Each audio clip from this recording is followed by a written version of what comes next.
Hello and welcome to the Glowface Digital Wellbeing Podcast. I am, of course, your host, David Talbot, and if you are watching this on YouTube, you can see that things are again a little bit different this week. I've got a bit of a PowerPoint to run through, but if you're on Spotify or listening anywhere else, I'll make sure I describe in detail what's appearing on the screen. This week, as you can see, it's all about productivity, and it's really inspired by a recent report that I came across about productivity in the workplace, particularly for knowledge workers or for screen-based workers, people who have to use a computer, use a screen in order to get their job done. And some really interesting statistics, results, survey findings that came out of this that kind of, made me want to run this podcast about that report and talk through in a bit of detail, focusing on a few key points that came in through the report. I guess before we jump into the report, wanting to just talk about what productivity is. And I've mentioned this a little bit before, but the world has what you'd think about as a productivity problem. And productivity is declining. Now you can see this chart on the screen here for those of you who can't see it.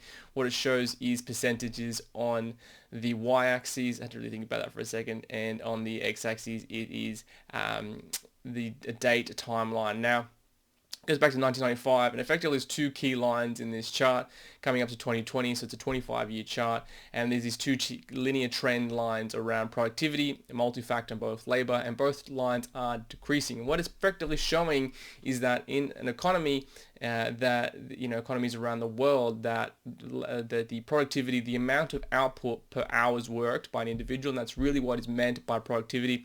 How much are you getting done in every hour that you work in your job or in your profession, whatever it is? What's your output in terms of what you're giving back economically? It has been declining. Now, it's pretty hard to measure productivity, but it always has been the case. And so broadly speaking, it's clear that it's been declining. I think it's somewhat ironic that the 90s saw the introduction of the internet age, and productivity has been on a trend downwards since the internet came into play, which is somewhat amusing from my standpoint, but I won't spend too much time talking about that today. In fact, I do spend a little bit of time talking about that in the course that I offer. But what is key though is productivity is a problem. The amount of output per hour's work for individuals, particularly knowledge workers, is decreasing, and that means economies aren't getting as much for the money spent on workers. They're not giving as much output as they should be getting for the sort of money that they're getting paid, so to speak. So how does this come through? Well, the report talks a lot about lost focus as the main driver of a lack of productivity. And I guess before we jump into some key statistics, that show lost focus, let's just define it. And effectively, this is the report's wording. And this is something that we've talked about a lot with Glowface around focus work, around deep work, around flow. But focus work is the state of distraction-free concentration directed toward performing a specific task. Now, you've heard that 100 times, and that's effectively what that this report sees as well, is where the best kind of work is done for knowledge workers, for any kind of worker.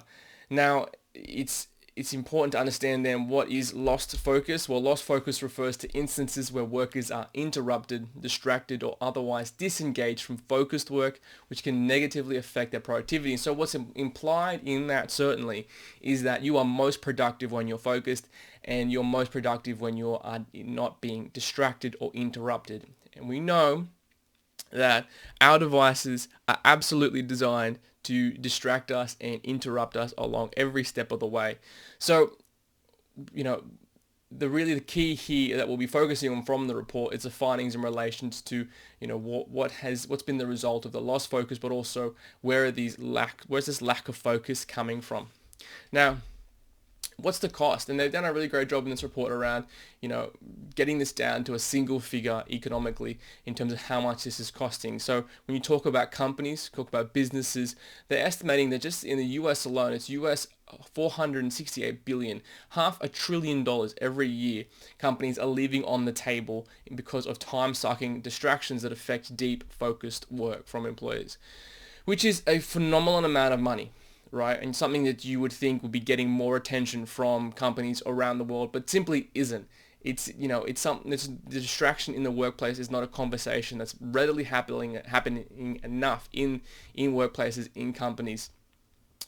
The other cost is, of course, to the economy. US $1.4 trillion is what they're estimating is costing the economy if businesses across 5 major sectors fully optimize their knowledge workers focus. I think what's not caught in these figures as well, this is just looking directly at, I guess, the expense of an employee, how much it costs to employ someone, how much their wages are, how many hours they work, and what their output should be if they were focused versus what their output is actually when they're not as focused as they can be. But what's lost in that is the creativity side.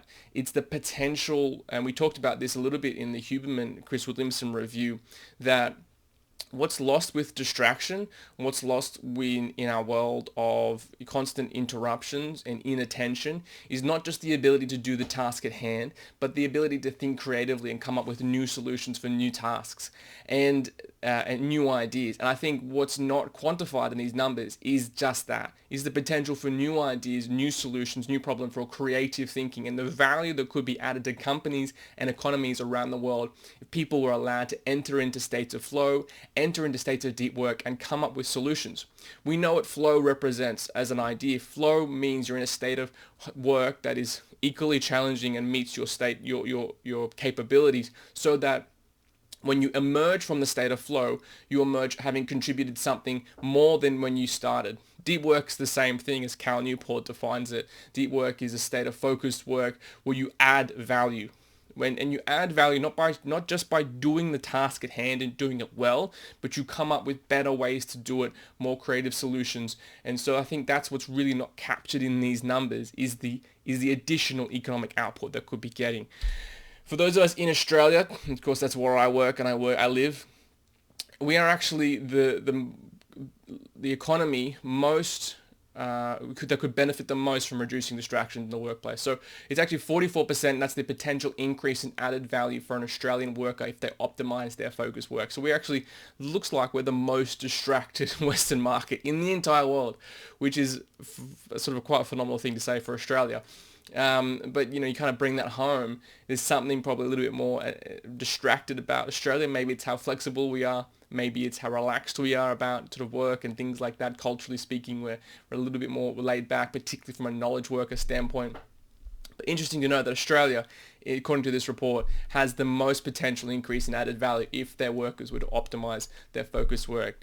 Now, what's contributing to this distraction? Well, the first thing respondents said, particularly now that in a post-pandemic world, a lot of people are working from home, is the need to respond to demands from others in the household. And this is pretty sort of standard. I guess you've got, maybe two people working from home more regularly, people managing kids drop-offs and pickups in different ways. I think what this represents as well, to my mind, is the need in 2023 for dual income households. In order, particularly in Australia, thinking about how expensive housing is, how expensive, particularly with inflation in the last few years going up, interest rates being at all-time highs, not all-time, but historically quite high, particularly over the last 15 years or so. The expense to live and work in Western economies is quite significant. To have a family, to raise a family is quite large. And a lot of people need dual incomes in order to get that done. So you're balanced. So typically, and I'm sort of course, playing stereotypes here, but for a long time, mum would stay home and dad would go to work. And my mum did that. My mum, didn't have a job. She took care of the kids, but that kind of gave dad the ability to go to work and focus on work and just do work.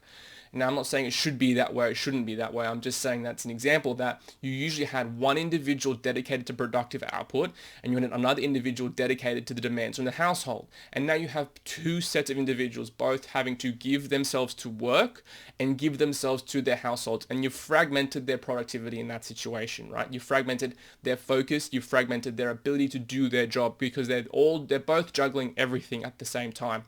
Whereas you might be better off if you could just have one individual managing one set of demands, i.e. household responsibilities, and another individual managing the other set of demands, their job.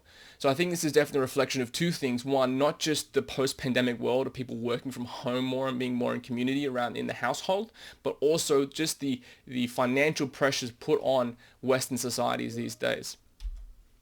The other thing is social media, of course, social media and other media content.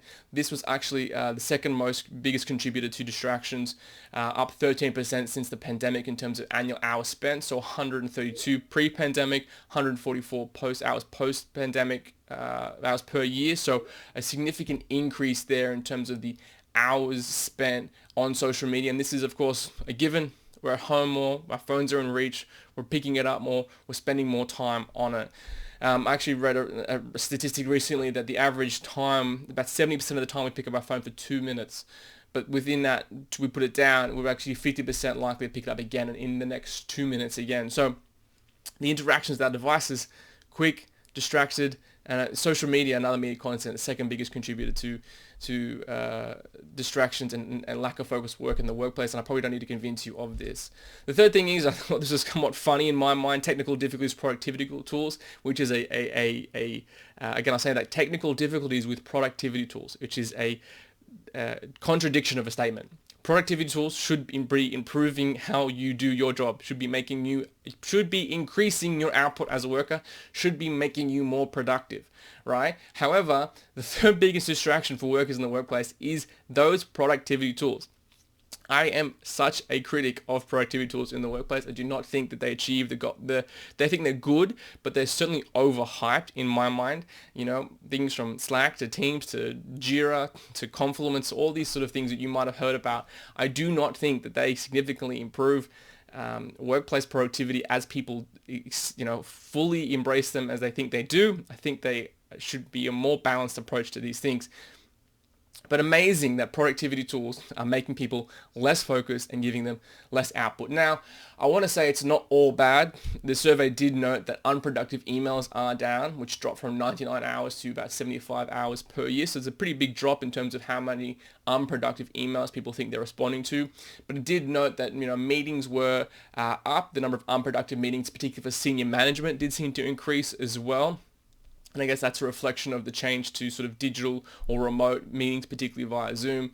So it's things are improving, but overall, really, really interesting. I think the main contributors to the lack of focused work, the changing dynamics of dual income households in my mind, of course, social media and the access to that content, the proliferation of the content, so much content, so many platforms to consume, and so many reasons to be constantly distracted. And then, of course, the contradiction of all contradictions, technical difficulties with productivity tools being the third main contributor to lack of focused work.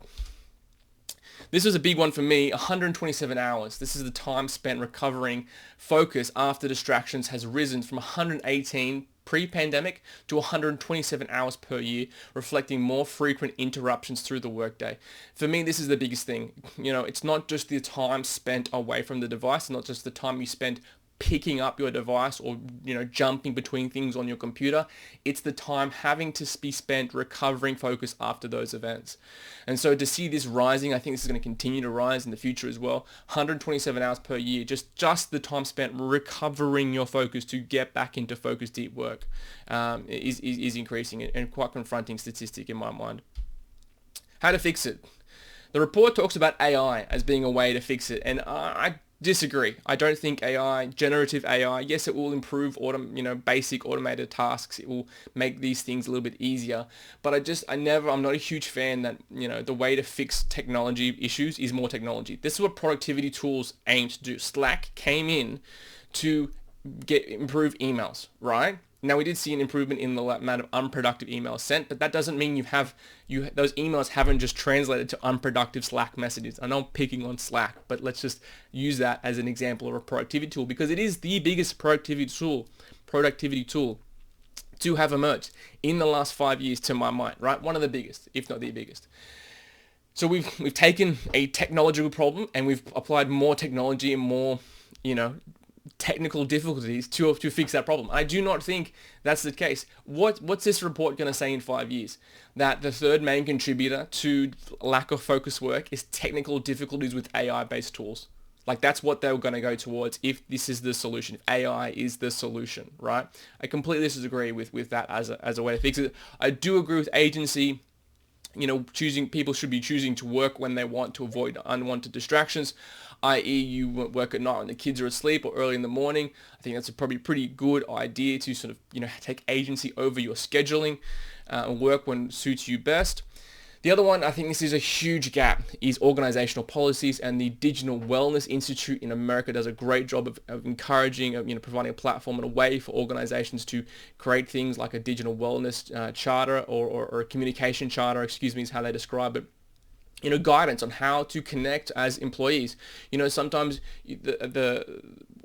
the gap in what is left unsaid with people is often the difficult part of it, right? So if you think your boss wants you online available all the time, then you will be that. Now, your boss may or may not want that. Now, that may be unrealistic or may be realistic given your job for a period of time.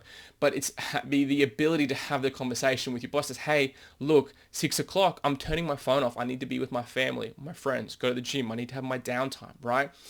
And to my mind, I have not seen any organization do this well. Have these policies in place to encourage open communication about digital well-being ideas and ways to reduce focus and ways to communicate better within the business. And I think this is a huge gap, and hopefully something that Glowface Digital Wellbeing can come in and help organizations confront the distractions in the workplace to ultimately boost the bottom line. Like, that's what businesses are here for, to increase profits.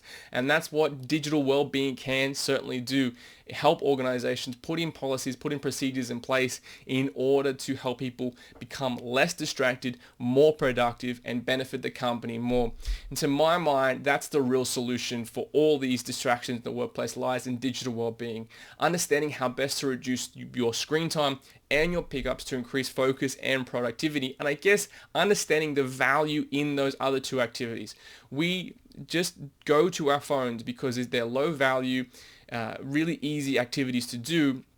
Whereas when we start to see the value in focused and productivity work, when we start to see the value we can drive through getting into states of flow, into deep work, then it becomes a much easier conversation to have with someone to say, look, put your phone away, put it over there, turn off your emails, focus on your work, and you'll get more done. You'll be more productive and you'll get promoted. You'll make yourself a more attractive employee, right?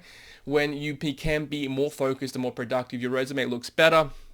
You make more money in the long run when you can use your time, right? Time is finite. We all get the same amount of time. But if you can use your time in a more focused and productive way, you're a better employee. You will go further longer term than other people. And that for me is really the key takeaway from an individual standpoint here, is an opportunity. If you're an individual out there and you think that, hey, I can be more focused and more productive than my colleagues, and if you do that over a longer period of time, you will come out on top. You will absolutely progress as an individual, as a person, and as an employee, and be better off for it. So I want to leave you with that encouragement to say, hey, embrace digital well-being, reduce your screen time, reduce your pickups, increase your focus, increase your productivity, increase ultimately how much you get paid for doing what you do, because you are more productive than your colleagues, and see yourself be more successful in the long run. Bit of a pump pitch, so to speak, go out in there and smash it. But I think really there's a huge opportunity for people in this day and age, for someone to come out on top. You're going to come out on top if you're focused and you're more productive than your colleagues. Thanks so much for listening today. I know I went really fast and I was quite excited, but this is a huge passion of mine, and I think a huge opportunity for people out there like yourself to embrace digital well-being in its wholeness, to become a more productive, a more focused person, and ultimately take yourself further in your life.